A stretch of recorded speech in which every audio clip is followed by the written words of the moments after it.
You may have clicked on this video and you're wondering, why is this idiot comparing a gas-powered TRD 4Runner Pro to an electric Tesla Model Y? And the reason is because my one friend is literally considering these two vehicles. So if he's considering it, there's got to be other people that are considering it.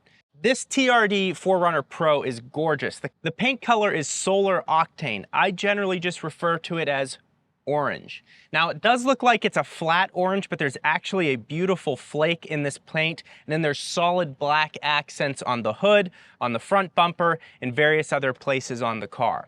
So what I would say is, while this is a large, inefficient SUV, it's also for a different person. It's for someone that's very outdoorsy, wants to go camping. On their work breaks, they go to a river and they think about how much they want to leave their 9-to-5 job.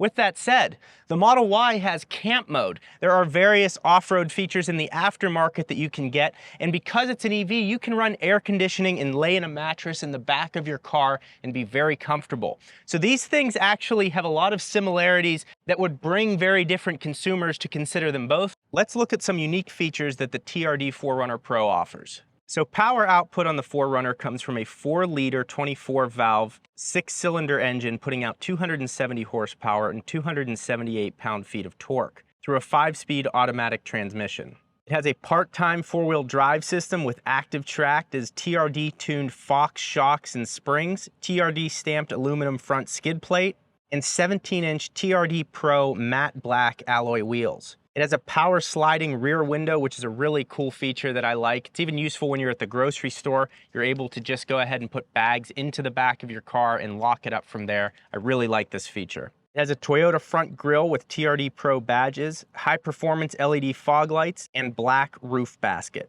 It also comes with an 8-inch touchscreen and Apple CarPlay, and a 15-speaker JBL audio system with a subwoofer and amplifier. Additionally, on the interior, it has TRD lettering on the headrests. Now, in comparison to the Tesla is obviously more street-friendly car, 385 horsepower, 375 pound-feet of torque, and extraordinarily efficient. The TRD says 16 miles per gallon city, 19 miles per gallon highway, and that's awful. And even in real life, me driving it around, I was getting like 14 going 70 miles per hour. Now, part of that could be because of the roof basket. Maybe they're only rating the base 4Runner, which has not as aggressive tires and things like that, that will make it more efficient. But the miles per gallon on this is really bad in comparison to the Model Y, which gets miles per gallon E. So let's do a quick walk around of the exterior of this. Personally, I think the 4Runner has a cool factor that the Model Y doesn't have. There's a lot of simplicity in this car that reminds me of a car from the 1990s or early 2000s. We'll jump into the interior and we'll take it for a drive, and we'll talk about this more. But the paint colors, the black accents, these 17-inch TRD-specific alloy wheels look great. On the Nitto tires, you can actually see there's a bunch of mud up in here from whoever had this car previously. Then the springs and shocks that are aftermarket. Also, these mud flaps here fit perfectly flush, integrated into the car. It just has a cool factor and simplicity to it that a lot of cars these days miss. There's so many people that love the 4Runner, and after driving it, it's incredibly slow. You really have to get on it to get any power out of it, but that's not what the person cares about who's buying this car. They are going to be using it for outdoorsy stuff. I don't know that I'd really want to have this in a city, but you live in a more rural area, you can really get a lot out of this, especially with all of the drive modes that most owners probably never use. Now, as we move to the interior of the TRD Pro, we're going to pop this open. And oh, what is this? This looks like an e-bike from today's sponsor, 10ways. So this e-bike from 10ways, first of all, fits in the back of your car.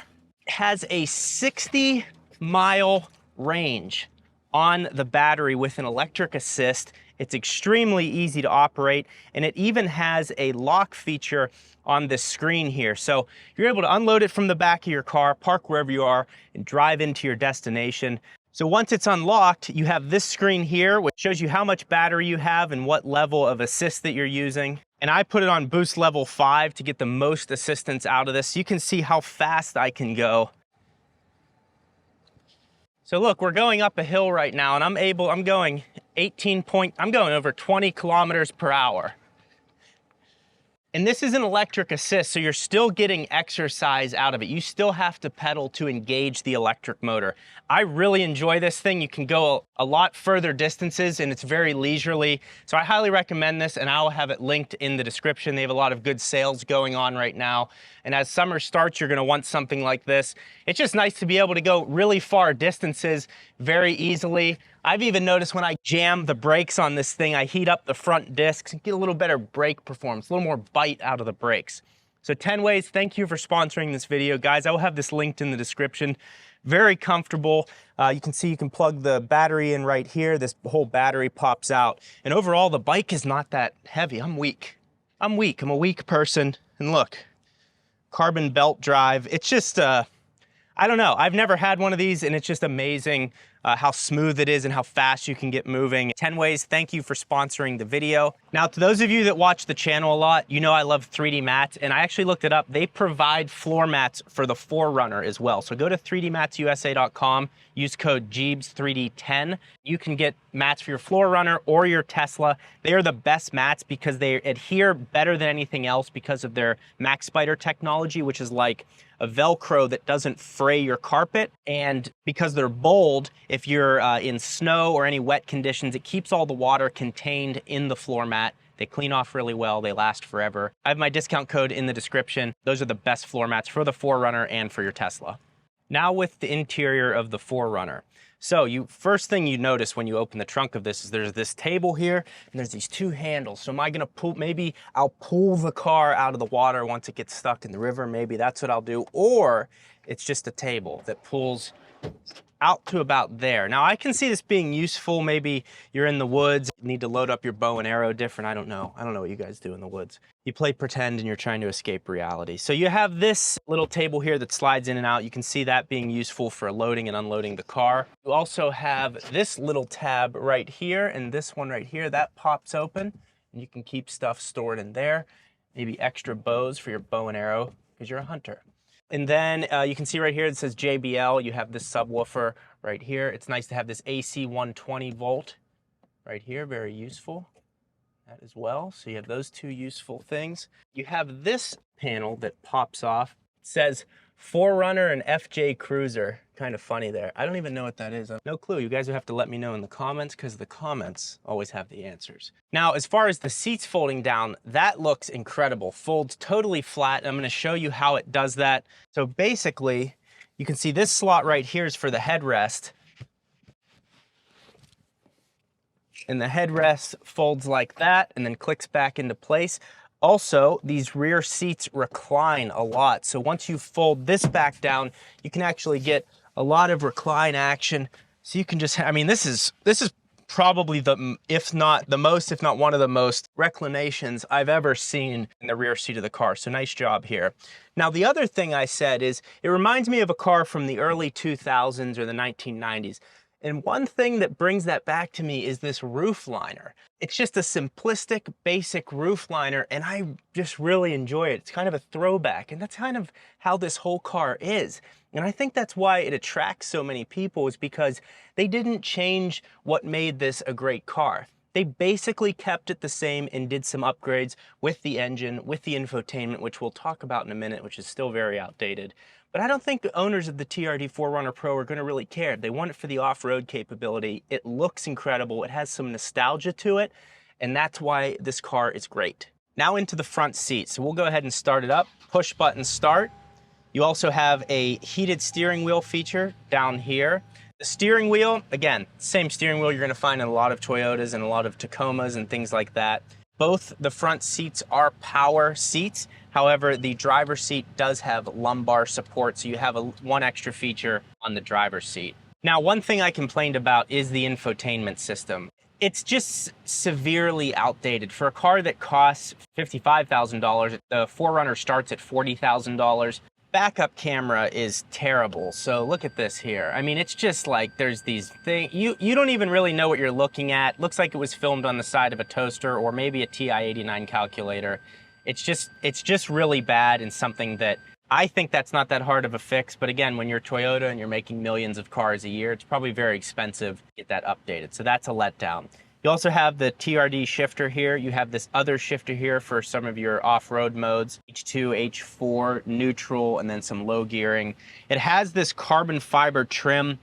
This does not look like real carbon fiber. It kind of looks cheap here, but not the worst thing. I would rather have this than piano black, so I'll say that that's not bad. You do have heated seats on both sides, so you can just turn those up and down. And then this button right here brings the rear window up and down, and that's fully automatic, so you can just tap it up or tap it down, and the window will go totally down.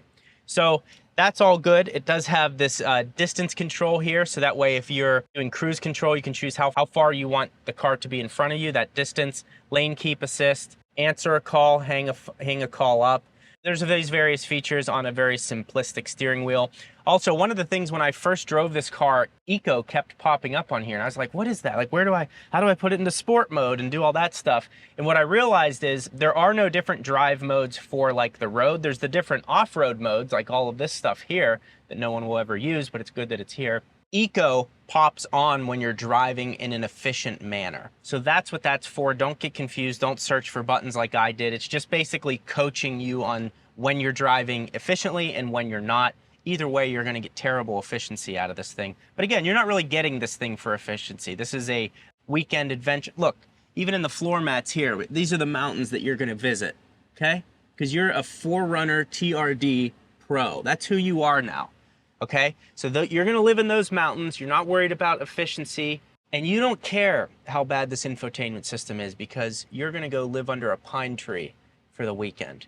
But overall, I mean, it's a comfortable place to be. The visibility out of this is great. You do have a sunroof here, which is nice. Close it up with this, and again, you get that nostalgic 90s look on the roof, which I really enjoy. So now let's jump into the Model Y briefly and take a look at that, and then we'll take this TRD for a spin.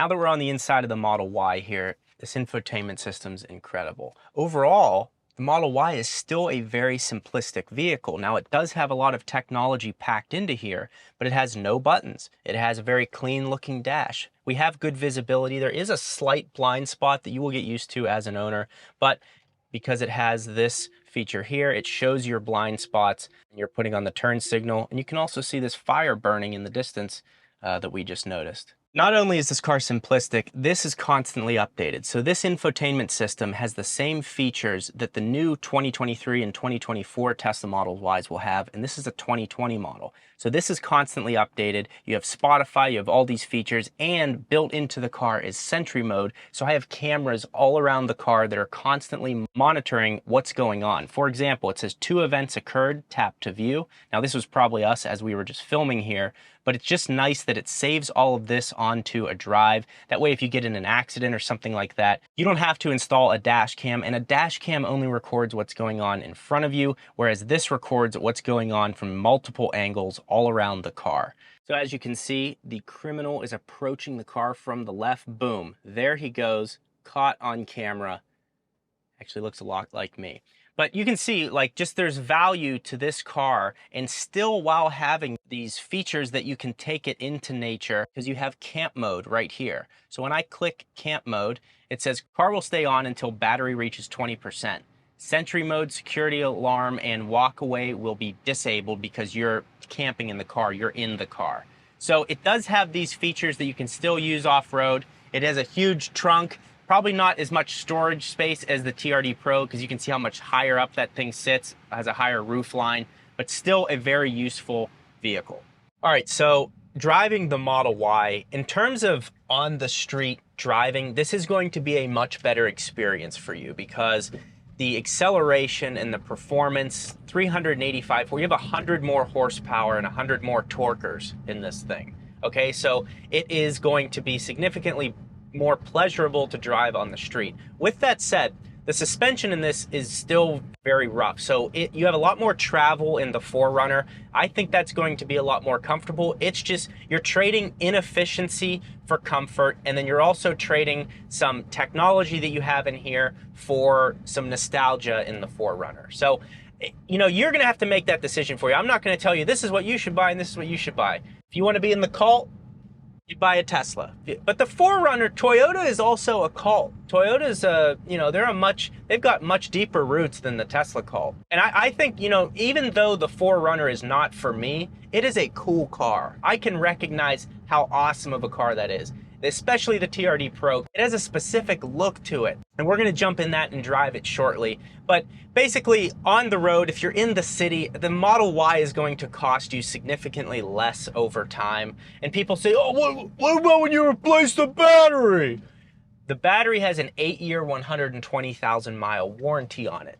And so within that time frame, if something goes wrong with the battery, or if it holds below 70% of its original capacity, you will get your battery replaced. That's really not a concern. These are rated at 1,500 cycles, which is 300 to 500,000 miles. So in comparison, 4Runners, my friend has a 4Runner that he has over 300,000 miles on. So you can run those things for sure, but the cost of gas over all that time is going to be a ton of money. Compared to the Model Y, the electricity is very cheap if you're charging at home. Now that we've briefly covered the Model Y, I mean, I've covered this so much on my channel. If you want to see more of that, you can see those videos. But let's jump in the 4Runner, because that's why I think most of you are here. All right, so I said this thing is kind of a pig off the line, and Andrew was in the car, and when he pushed the shifter over into manual, you can see that we're in 4th gear right now.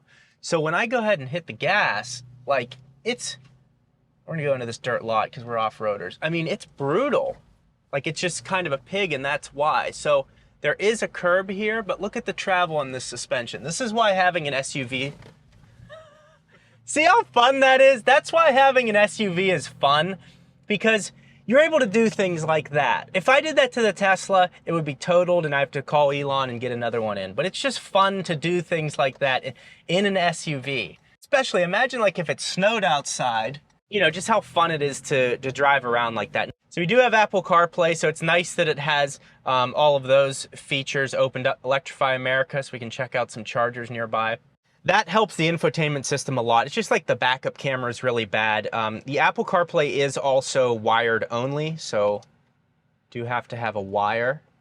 And overall, I like the dash here. I like that it's not digital. I like that it's analog, and it shows you your miles per hour, and you're able to scroll through various, eco indicator. Yeah, that'll never be on. There's no eco about this car. So we're gonna put it in manual mode. We're gonna shift down into 1st gear. So now we're in 1st.